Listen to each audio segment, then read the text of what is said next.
Hello guys, SKV ഇൻസൈറ്റ്സിൻ്റെ പുതിയൊരു വീഡിയോയിലേക്ക് എല്ലാവർക്കും സ്വാഗതം. അപ്പോൾ ഞാനും വിഷ്ണു കൂടി നമ്മൾ സൂക്ഷ്മദർശിനി മൂവി കാണാൻ പോവുകയാണ് PVR ലുലുവിൽ. കിട്ടുന്ന റിപ്പോർട്ട് വെച്ചിട്ട് പോസിറ്റീവ് റിപ്പോർട്ട്സും കാര്യങ്ങളൊക്കെയാണ് ഞങ്ങൾ കണ്ട വീഡിയോസിലും കാര്യങ്ങളൊക്കെ വരുന്നത്. പക്ഷേ അങ്ങനെ നമുക്ക് പറയാൻ പറ്റില്ലല്ലോ, സിനിമ നമ്മൾ കാണാതെ നമുക്ക് റിവ്യൂ ചെയ്യുന്നതിൽ കാര്യമില്ലല്ലോ. അപ്പോൾ എന്തായാലും ഞങ്ങൾ പടത്തിന് പോവുകയാണ്. അപ്പോൾ പോയി വന്നിട്ട് ഞങ്ങൾ രണ്ടുപേരും കൂടിയാവും ഇന്ന് റിവ്യൂ ചെയ്യുന്നത്. അപ്പോൾ ഞങ്ങളങ്ങനെ സൂക്ഷ്മദർശിനി പടം കണ്ടു കഴിഞ്ഞാൽ ഇറങ്ങിയിരിക്കുകയാണ്. PVR ലുലു എന്നാണ് കണ്ടത്. അപ്പോൾ ഇന്ന് ഈ സിനിമയുടെ റിവ്യൂ ഞാൻ പറയുന്നതിന് മുന്നേ ആദ്യം വിഷ്ണുവിനോടാണ് ചോദിക്കാൻ പോകുന്നത്. വിഷ്ണുവിനെയാണ് ഞാൻ ചീഫ് ഗസ്റ്റ് ആയിട്ട് ഇവിടെ കൊണ്ടിരുത്തിയിട്ടുള്ളത്.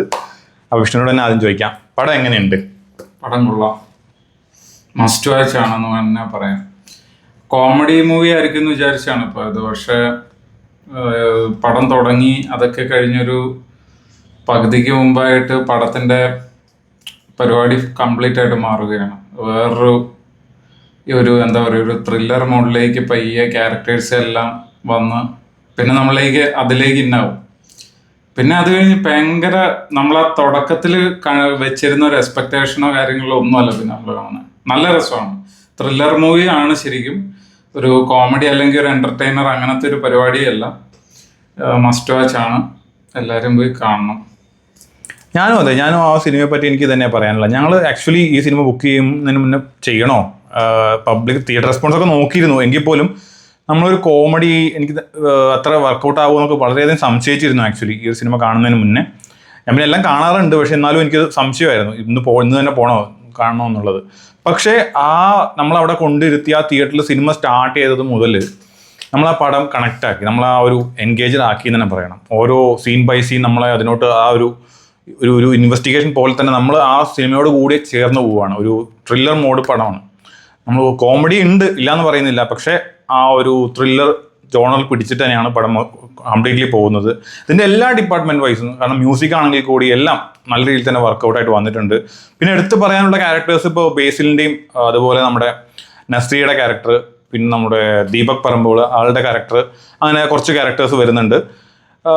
അല്ലാതെ നമ്മുടെ ഒരു സൂപ്പർ സ്റ്റാർസ് അങ്ങനത്തെ വലിയൊരു സ്റ്റാർ കാസ്റ്റിംഗ് ഉള്ള ഒരു പടമൊന്നുമല്ല. ഇവരെ 3-4 പേരെ ഒഴിച്ചു കഴിഞ്ഞാൽ നോർമൽ ആക്ടേഴ്സ് തന്നെയാണ് ഇതിനകത്ത് വന്നിട്ടുള്ളത്. പക്ഷെ അവരുടെയൊക്കെ പ്രകടനം എന്ന് വെച്ച് കഴിഞ്ഞാൽ അടിപൊളിയായിരുന്നു. നല്ല രീതിയിൽ തന്നെ പെർഫെക്റ്റ് കാസ്റ്റിംഗ് ആയിട്ട് തോന്നി. പക്ഷേ ഒരു കാര്യം എനിക്ക് ചെറുതായിട്ട്, ഞങ്ങൾക്ക് രണ്ടുപേരും ഇപ്പോൾ വരുന്ന വഴിക്ക് ഞങ്ങൾ സംസാരിച്ചൊരു കാര്യം എന്ന് വെച്ചാൽ, ബേസിൽ ജോസഫിൻ്റെ ആ ക്യാരക്ടറിന് ശരിക്കും പറഞ്ഞാൽ ഞങ്ങൾ ഇത് കഴിഞ്ഞപ്പോൾ ഞങ്ങൾക്ക് തോന്നി ഫഹദിനെ കൊണ്ടുവച്ചാൽ കുറച്ചും കൂടി നല്ലതായിരിക്കും എന്നൊരു ബെറ്റർ ആയതിനെന്ന് തോന്നിപ്പോയി. അത് മാത്രമേ ഉള്ളൂ, അല്ലാതെ ബേസിൽ മോശമായിട്ട് ഉണ്ടെന്നല്ല. ബട്ട് നമുക്ക് ഒന്നും കൂടി ഒരു എന്താ പറയുക, ഈ പടത്തിന് ഒന്നും കൂടി ഒരു ഹൈപ്പ് കയറിയേനെ എന്ന് എനിക്ക് തോന്നിപ്പോയി, അല്ലാതെ വേറെ ഒന്നുമില്ല. ട്രാൻസ് ഒക്കെ കഴിഞ്ഞിട്ട് നസ്രി ഇതിലാന്ന് തോന്നുന്നു. അതെ. പക്ഷെ നസ്രിയ അടിപൊളി ക്യാരക്ടർ, പുള്ളിക്കാരിയുടെ അടിപൊളിയാണ്.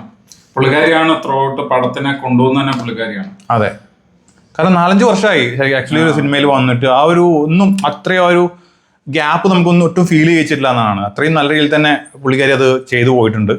പിന്നെ ബാക്ക്ഗ്രൗണ്ട് സ്കോർ, ടെക്നിക്കൽ സൈഡ് എല്ലാം പെർഫെക്റ്റ് ആണ്. നമുക്കൊരു പോയിന്റിൽ പോലും നമുക്കൊരു ലാഗോ കാര്യങ്ങളോ അങ്ങനെയൊന്നും കൊണ്ടുപോകുന്നില്ല. ശരിക്കും നമ്മൾ ഒരു എന്റർടൈനർ ലൈനിൽ ആദ്യം പിടിച്ച് പിന്നെ ഇങ്ങനെ പല പല ഫേസിലേക്ക് ഈ പടം മാറിക്കൊണ്ടിരിക്കുക. അപ്പൊ നമുക്ക് ഇതെന്താ നമ്മൾ കുമ്പളങ്ങിയൊക്കെ നമുക്കൊരു അവസാനം ക്ലൈമാക്സിനോട് അടുക്കുമ്പോഴാണ് അതിന്റെ ഒരു ഇത് മനസ്സിലാവത്തുള്ളൂ. അതുപോലെ തന്നെ ഇതെന്താ ഇവരെന്താ ഉദ്ദേശിക്കുന്ന ആ ഒരു ഒത്തിരി ലേയേഴ്സ് ഉള്ള പോലെ തോന്നി പടത്തിന്റെ. അടിപൊളി സ്റ്റോറി ആരാ ചെയ്തേക്കുന്നത്? സ്റ്റോറി ലിബിൻ എന്ന് പറഞ്ഞ ആളാണ്. ആളുടെ മുന്നത്തെ പടം നമ്മൾ കണ്ടിട്ടുണ്ടാവുന്നു, നോൺസെൻസ് എന്ന് പറഞ്ഞൊരു സിനിമ. നമ്മുടെ ബിഗ് ബോസ് 5 സീസൺ 5 ഉണ്ടായിരുന്ന റിനോവേഷനെ വെച്ചിട്ടൊരു സിനിമ. ആള് വിനയ് ഫോർട്ട്, ശ്രുതി രാമേന്ദ്രൻ, ഇങ്ങനെ കുറച്ച് കാസ്റ്റിങ്ങുകൾ ഉണ്ടായിരുന്ന സിനിമയായിരുന്നു. അതും ഒരു അത്യാവശ്യം കുഴപ്പമില്ലാത്തൊരു സിനിമ തന്നെയായിരുന്നു. പക്ഷെ അതൊക്കെ നോക്കിക്കഴിഞ്ഞാൽ ആളുടെ ഒരു ഫസ്റ്റ് സിനിമ ഞങ്ങൾ പക്ഷേ അന്ന് ആ ഡയറക്ടർ ആരാന്നൊന്നും നമ്മൾ ചെക്ക് ചെയ്തില്ല. പക്ഷേ ഇനി ഈ ഡയറക്ടർ ചെയ്യാൻ പോകുന്ന സിനിമയ്ക്ക് നല്ലൊരു ഹൈപ്പ് ഉണ്ടാവുന്ന കാര്യത്തിൽ യാതൊരു സംശയമില്ല. നെക്സ്റ്റ് മൂവി അദ്ദേഹത്തിൻ്റെ എന്തായാലും ആ ഒരു പ്രതീക്ഷ വെച്ച് തന്നെയാവും അടുത്ത സിനിമ അദ്ദേഹത്തിൻ്റെ പ്രേക്ഷകർ തിയേറ്ററിലൂടെ എത്താൻ പോകുന്നത്. അതിനകത്ത് യാതൊരു സംശയമില്ലാത്തൊരു കാര്യമാണ്. അപ്പോൾ എന്തായാലും നിങ്ങൾ തിയേറ്ററിൽ പോയി കാണുക എന്ന് തന്നെ പറയുള്ളൂ. മസ്റ്റ് വാച്ച് തിയേറ്ററാണ്. നല്ല രീതിയിൽ എക്സ്പീരിയൻസ് ചെയ്യാൻ പറ്റുന്ന ഒരു കിഡിലൻ ത്രില്ലർ തന്നെയാണ്. അടുത്ത കാലത്തൊന്നും ഇത്രയും ത്രില്ലടിച്ചൊരു പടം ഞാൻ പേഴ്സണലി കണ്ടിട്ടില്ല. അത്രയും നല്ല രീതിയിൽ തന്നെ വന്നിട്ടുണ്ട്. എനിക്ക് തോന്നുന്നു തുടക്കത്തിൽ അത് മിസ്ലീഡ് ചെയ്ത പോലെ തോന്നുന്നു. നമ്മൾ ആ ഒരു ത്രില്ലർ പ്രതീക്ഷിച്ചല്ല ശരിക്കും പോകുന്നത്. അതുകൊണ്ടായിരിക്കും നമുക്ക് ഒട്ടും എക്സ്പെക്ടേഷൻ ഇല്ലാതെ കണ്ടുകൊണ്ടായിരിക്കാം ഇത്രയും അടിപൊളിയായിട്ട് തോന്നിയത്. നിങ്ങളും അങ്ങനെ അനുഭവിക്കാം. എക്സാക്ട്ലി. നമുക്ക് തിയേറ്ററിൽ ധൈര്യമായിട്ട് നിങ്ങൾക്ക് പോകാം, ടിക്കറ്റ് എടുക്കാം. നിങ്ങൾക്ക് എന്തായാലും ആ കൊടുത്ത പൈസ മുതലാക്കാൻ പറ്റുന്ന ഒരു ഐറ്റം തന്നെയാണ് വന്നിട്ടുള്ളത്. എന്തായാലും നല്ലൊരു എല്ലാ ആശംസകളും സിനിമയുടെ എൻ്റെ ക്രൂവിനും, ഇപ്പോൾ ബേസിലാണെങ്കിലും നസ്രയ്ക്കാണെങ്കിലും അതുപോലെ ഇതിന് എൻ്റെ ക്രൂവിനും എല്ലാത്തിനും ഓൾ ദ ബെസ്റ്റ്. എന്തായാലും അടിപൊളിയായിട്ട് തിയേറ്ററിൽ മുന്നേറി പോട്ടെ. നല്ല ഹിറ്റ് ആയിട്ട് ഈ ഒരു വർഷത്തെ അവസാനം ആവാറായി, നവംബറായി. അപ്പോൾ ഒരു വലിയ ബ്ലോക്ക് ബസ്റ്റർ ഹിറ്റായിട്ട് മാറട്ടെ എന്ന് ഞാൻ ആശംസിക്കുന്നു. അപ്പോൾ മറ്റൊരു വീഡിയോ ആയിട്ട് വീണ്ടും കാണാം. അൽ ദൻ ബൈ.